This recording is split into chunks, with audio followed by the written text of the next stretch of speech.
welcome back to my channel, and for this vlog, let me show you how autumn is looking like here in Finland, especially here in Helsinki. So yeah, let's go!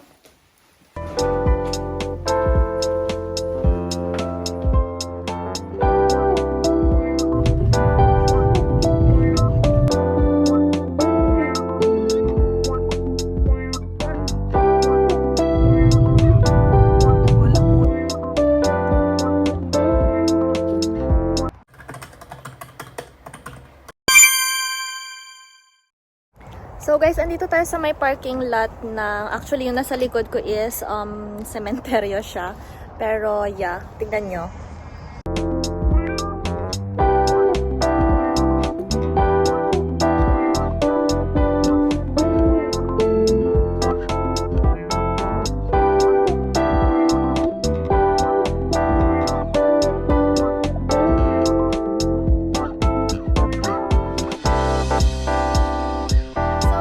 They have a phenomenon here in Finland,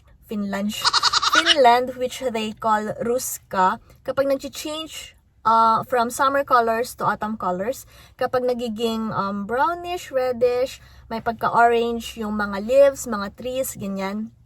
Tinatawag nila yun na ruska. And it is one of my favorite talaga here in Finland, yung ganap na yon, yung phenomenon na yon, kasi it's very beautiful. So yeah, let me show you some more. Wala talaga gusto siya to phone ko. Nilalighten niya lahat.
We are on our way to the Art Cafe Taide Terrace, a very cute coffee shop na very maganda yung view. Yes. I've been there last autumn, kaya alam kong maganda dito. Kaya, ayun, dadalhin ko yung sister ko and yeah, let's check it out again.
Umalis na sa kasi.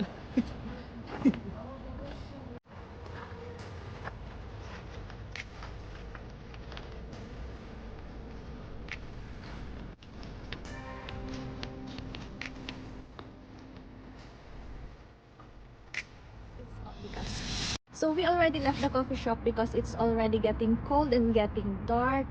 And yeah, thank you for watching this vlog and see you next time. Guys, joke lang pala, hindi pa natatapos itong vlog na to kasi may na-receive ako notification or nakitang notification from Facebook na merong gaganaping Art Light Festival. Parang yung title is Reflector Art Light Festival around Vanta area.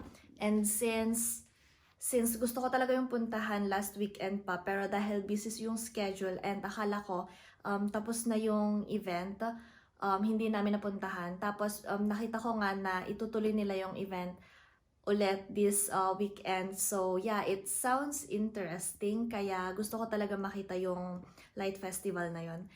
And from different artists siya, from different countries. And yeah, it's interesting. So let's check it out.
Talaga guys, ito na talaga yung totoong end ng vlog na ito, ng ating autumn vlog. So yeah, thank you for watching until the end and don't forget to subscribe and see you next time.